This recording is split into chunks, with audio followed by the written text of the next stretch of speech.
Welcome to Doc Burnstein's Ice Cream Lab, the old-fashioned ice cream parlor on the Central Coast.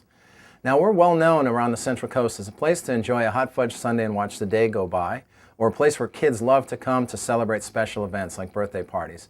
But I often get the question, how did Doc Burnstein's get started and where did the name come from? Now, there are a lot of myths and legends about the origins of Doc Burnstein's Ice Cream Lab. Some say that we're named after the noble Greek who climbed Mount Olympus and he stole the secret of ice cream from the gods themselves, a noble youth by the name of Burnsteinius. But that story is not quite true. Others say we're named after the guy who brought ice cream to America on the Mayflower, Plymouth Dock. But in reality, Doc Burnstein's Ice Cream Lab started with these two gentlemen. The gentleman standing next to me is my mentor and founder of the original Bernardo's ice cream in 1976. Now, he taught me the secrets of making ice cream, trained our initial staff, and launched us in 2003 with a 27-year backstory and history. Here's a scene where we're making the first batch of ice cream in 2003, and joining us in the lab is Chuck Burns' grandson, Jeremy, who stayed with us for about 5 years through high school and community college. I love the story about what happened with Jeremy, because he started as this really shy, hardly said a word kid, and by the time he went on to become a full-time police officer in Arroyo Grande, he had developed a self-confidence that I think far surpasses the average person. And I like to think some of that was his employment with us and getting a chance to be a supervisor and even a manager at such a young age.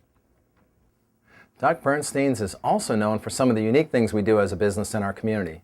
For example, on Tuesdays at 3:30 we host a children's book reading every week. It's a way to make reading fun so it can instill in young people a love of learning and a love of reading. We also host a pajama party on International Ice Cream for Breakfast Day. And about 200 people line up every year for our free maple bacon ice cream in their pajamas. So it's just a lot of fun.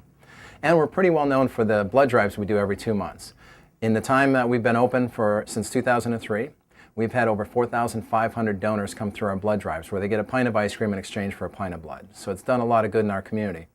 And there have been times when we've faced challenges where we've really needed the community support. And we've always had that community support. They've come out in droves to support us when we needed it, to the point where I feel like sometimes George Bailey at the end of It's a Wonderful Life.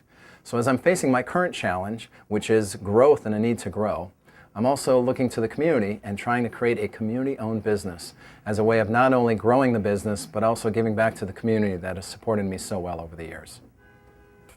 Well, now that you know a little more about Doc Burnstein's Ice Cream Lab as a business and who we are in the community, now you can appreciate that it's not just great ice cream, but it's a great company. So come on down, enjoy a scoop, and join us in one of our 3 locations, in downtown Arroyo Grande, where the flagship store is, in Old Town Orchid, and in our newest location in downtown San Luis Obispo.